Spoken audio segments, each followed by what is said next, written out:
Et après débat et délibération, le jury accepte d'accepter, permettez la tautologie, ce mémoire avec la mention grande distinction.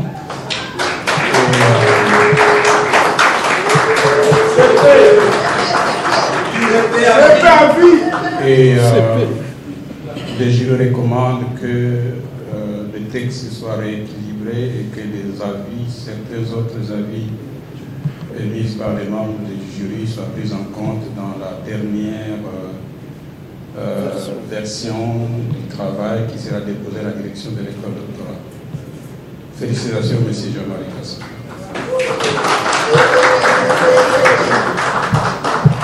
Merci beaucoup. Vous étiez arrivé, hein? Merci beaucoup.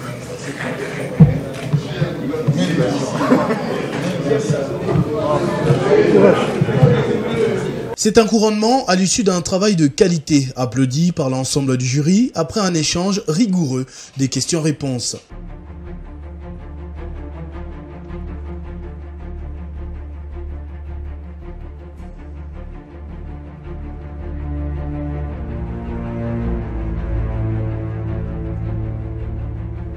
Pour échanger avec l'apprenant au sujet de son mémoire intitulé « La stratégie des communications du gouvernement de la RDC face à la crise sécuritaire à l'Est ». Mon intervention portera sur la forme et le fond naturellement. Et sur la forme, je dirais, le texte est globalement bien rédigé. Ce qui est un point positif au crédit de l'apprenant. Au crédit de l'apprenant. Personnellement, je suis content. Vous avez choisi la méthode française en citant, en donnant le nom du papage, vous présentez les références. Vous êtes resté cohérent par rapport à cette méthode. C'est une bonne chose. Monsieur Jean-Marie Kassamba, c'est un animal un peu sauvage, pardon du mot, qui a beaucoup d'expérience professionnelle en tant que journaliste. Il fallait brider. Et toute l'ambition, c'était vraiment brider. L'exercice, c'était de brider vraiment. Sous la direction du professeur Eddy Tambwe, la stratégie de communication du gouvernement de la République démocratique du Congo face à la crise sécuritaire à l'Est, sous Félix Tshisekedi, c'est le travail présenté par Jean-Marie Kassamba au terme de sa première année de master à l'école doctorale du Collège de hautes études de stratégie et de défense. Jean-Marie Kassamba a su prouver à son jury composé d'éminents professeurs Jean-Macar Munzele et Bernard Lutala que la stratégie du gouvernement repose essentiellement sur un registre accusatoire ciblant le Rwanda. Cette posture contribue à construire une image de fermeté et de patriotisme certes, mais elle tend également à occulter les limites structurelles du système sécuritaire et de la gouvernance nationale. J'aimerais dans un premier temps vous remercier de l'opportunité que vous m'accordez aujourd'hui en votre double qualité de notre directeur de l'école doctorale, mais aussi du grand professeur qui nous a tenu beaucoup de séances de cours. En même temps, le directeur de mon travail, le professeur Tambwe, qui m'a beaucoup aidé, et surtout orienté dans ce travail qui m'a pris beaucoup de temps. Et je remercie également la présence du professeur Zelikit Avi. La thématique à l'étude aujourd'hui, la stratégie de communication du gouvernement de la République démocratique du Congo face à la crise sécuritaire à l'Est sous la présidence du président Félix Tshisekedi. C'est un sujet que j'avais proposé dès l'entame de notre promotion et je peux citer en commençant l'ancien ministre français Jean-Paul Delevoye qui a dit que la communication politique doit choisir entre le surfeur émotionnel et le laboureur des convictions. Et François Mitterrand a été aidé par l'autre François Hollande, qui est le président français, qui a dit que l'univers médiatique a considérablement changé depuis une décennie. Les réseaux sociaux ont bouleversé la donne. L'image fait l'essence, le buzz, les sons, les tweets, les discours, tout est raccourci, amplifié et parfois détourné. Notre sujet sera essentiellement autour de la stratégie de communication de notre gouvernement face à la crise à l'Est. Ce travail interroge l'efficacité de la stratégie de communication du gouvernement de la RDC face à la crise, qui est à la fois intense et récurrente dans cette partie de notre pays. Et c'est sous le règne du président Tshisekedi. Nous n'avons pas voulu nous étendre à d'autres chefs d'État qui ont dirigé ce pays, même si effectivement cette crise remonte depuis 1994. Et donc les personnes en présence ici, c'est le président de la République lui-même, son ministre des Affaires étrangères et principalement le ministre de la communication porte-parole du gouvernement. Face à lui, on présente principalement le président Kagame, enfin le président du Rwanda, comme étant celui qui nous agresse. Donc face au Rwanda, nous avons une stratégie de communication qui est appliquée. L'objectif général de notre étude, c'est d'abord d'analyser méthodiquement la stratégie de communication des crises du gouvernement de la RDC durant le règne du président Tshisekedi face au conflit armé dans cette partie de notre pays en vue de proposer des pistes d'amélioration. Et vous le verrez un peu plus tard, ce que nous avons pu penser après avoir étudié cette stratégie, passant en revue ce qui est fait par différents acteurs. Les objectifs spécifiques de notre étude sont au nombre de 4. Premièrement, nous voulons comprendre les enjeux politiques, sociaux, médiatiques de cette communication face à la crise. Deuxièmement, nous voulons évaluer la cohérence, la transparence, l'efficacité de la communication gouvernementale en situation de crise en fonction des messages qui sont véhiculés et surtout de registres d'énonciation de ces messages. Troisièmement, nous voulons identifier les forces et les faiblesses de cette approche communicationnelle dans un contexte de guerre qui est à la fois informationnel et cognitif. Tout ceci pour proposer enfin des orientations stratégiques pour une stratégie cette fois-ci de communication gouvernementale, des crises efficaces et respectables, ou plutôt responsables. Nous avons passé en revue la littérature qui est abondante dans ces domaines, parce qu'il y a des gens qui sont incontournables, qui ont écrit en matière de communication, en matière de stratégie. Et nous avons sélectionné quelques chercheurs, ici au Congo et au niveau international, notamment sur le plan africain, pour essayer de comprendre comment ils ont pu analyser la notion de stratégie de communication. En Égypte, par exemple, Madame Yasmine Ahmed, en 2020, avait présenté à l'université d'Amsterdam un travail d'étude sur la situation qui a prévalu en Égypte de 2011 à 2019, lorsqu'il y a eu une crise en Égypte, et elle a pu remarquer que l'usage des médias publics, des discours officiels, des technologies innovantes par le président Moubarak à cette époque-là, étaient considérés comme des instruments de persuasion de l'opinion et surtout de maintien de la légitimité du gouvernement. Et ça posait des sérieux problèmes, comme on le sait au président Moubarak. Il y a la place Tahrir qui était inondée par la population et ça a causé sa chute.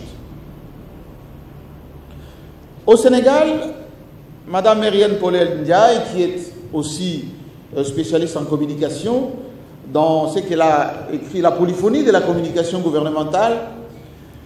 Elle a étudié également la situation de crise qui a prévalu lorsqu'il y a eu des problèmes de bourse proposés par le gouvernement sénégalais. Elle signale que les discours officiels qui étaient utilisés par le gouvernement sénégalais étaient plus dans la confusion, et ces discours ont eu comme impact très négatif sur l'efficacité de la stratégie de communication, et Dieu sait combien cette crise a poussé le gouvernement sénégalais à avoir de sérieux problèmes. Il y a eu des morts et ça a causé énormément de dégâts parce qu'effectivement la communication qui a été utilisée par le gouvernement sénégalais n'a pas donné de résultats escomptés.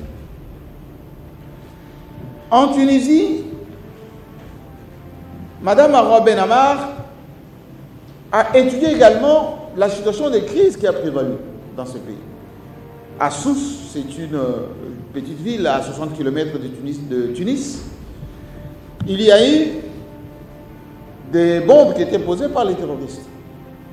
Et le gouvernement du président Ben Ali à l'époque hésitait entre communiquer rapidement pour gérer la population, et il y avait aussi la pression des médias, ce qui a poussé le gouvernement tunisien à user de la communication d'une manière un peu maladroite. Et donc cette question, cette stratégie a été inappropriée et ça a causé des problèmes au président Ben Ali, et on connaît la suite. Quand on revient ici chez nous en RDC, Kadima Kapeta, dans une thèse de la communication gouvernementale hybride sous la présidence du président Joseph Kabila, il analyse les discours d'alors véhiculés par le ministre de la Communication Lambert Mende, alors qu'on était en période de démocratie, de pluralisme médiatique, etc. Et qu'il avait une tendance à vouloir contrôler les médias, contrôler ce qui est dit auprès de la population. Et cette stratégie n'a pas été bien appréhendée par la population, malgré le pluralisme médiatique, malgré la volonté affichée de la démocratie. Et le ministre à l'époque, Lambert Mende, a été traité parfois de diapo national parce qu'effectivement, parfois, un certain discours n'est passé pas. Bobo Kabungu, c'est un autre chercheur. Il a, lui, examiné la situation qui est prévalue durant la pandémie de Covid-19. Et il a vu que toute la campagne de sensibilisation utilisée par le gouvernement à différents niveaux, il n'y avait pas une synergie dans cette campagne de communication. Comme conséquence, la population a eu le désintérêt, pour ne pas dire, n'accepte plus même l'existence de la pandémie parce qu'il y avait une cacophonie dans le sens de la communication de notre gouvernement. Et je terminerai par Benjamin Boira cette année, qui est revenu sur l'utilisation du numérique par le gouvernement via le tweet, les communiqués de presse, pour aussi analyser qu'il y a comme un mélange de genres dans l'utilisation de certains outils de la communication. Alors, de tout ce que nous avons pu consulter, nous avons constaté que l'étude de la stratégie de communication du gouvernement de la RDC dans ces contextes de guerre qui est immense, la RDC recourt à des supports comme le communiqué de presse, le briefing presse, des interventions médiatiques et des tweets via son ministre de la Communication et des Médias. Et nous voulons comprendre la pertinence et la particularité de ces formats utilisés par les gouvernements congolais dans un contexte qui est aujourd'hui fragmenté et polarisé, où s'affrontent les récits politiques, médiatiques, ou parfois des alternatives ou contre-récits des autres acteurs. Par ailleurs, si certaines études s'intéressent à l'efficacité des dispositifs, notre recherche à nous s'intéresse à la dimension symbolique et politique de la communication du gouvernement. Ceci est d'autant plus vrai que la guerre de récit aujourd'hui est indissociable de la recherche de la légitimité étatique. La communication gouvernementale des crises est perçue comme un instrument politique qui implique à la fois de prendre des décisions délicates, telles que la reconnaissance de ses erreurs, détourner parfois l'attention du public ou refuser d'assumer ses responsabilités. Et ceci nous conduit, Monsieur le Président, Monsieur le membre du jury, à une problématique qui nous paraît importante. Cette problématique, nous l'avons résumée en 2 questions. La première question, de quelle manière la communication du gouvernement de la RDC contribue-t-elle à la gestion des crises sécuritaires dans la partie est du pays, autant sur le plan symbolique que sur le plan opérationnel?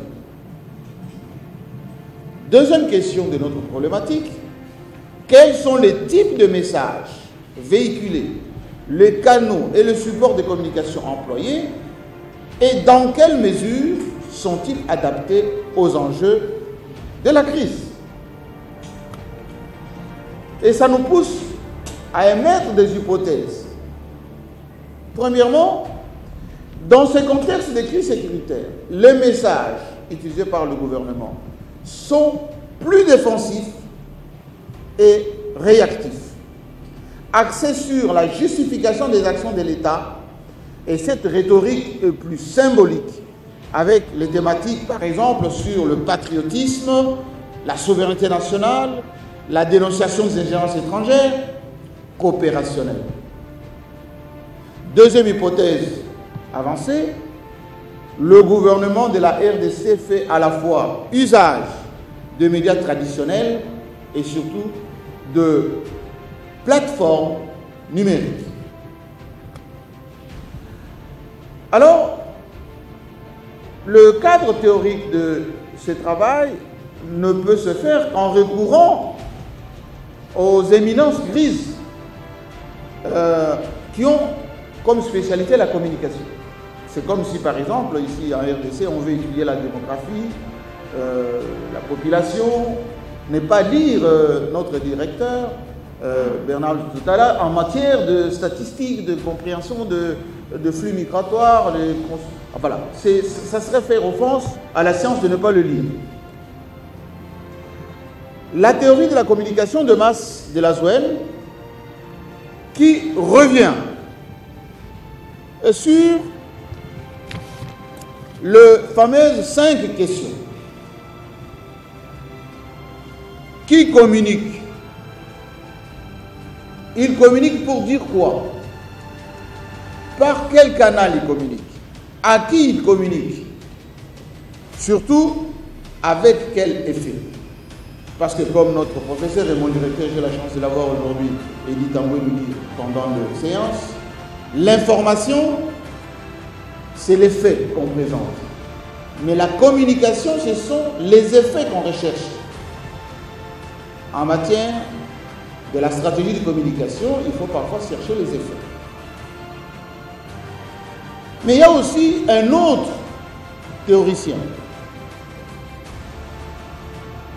Erving Goffman, c'est un Canadien, qui lui parle plus de la représentation théâtrale, la mise en scène de la vie quotidienne, c'est-à-dire ce qui est de face et ce qui est en coulisses, la redistribution des rôles. On ne peut pas faire de la communication une stratégie de communication sans tenir compte de la répartition des rôles, parce que la vie est souvent ce qu'on peut appeler le théâtre à ciel ouvert.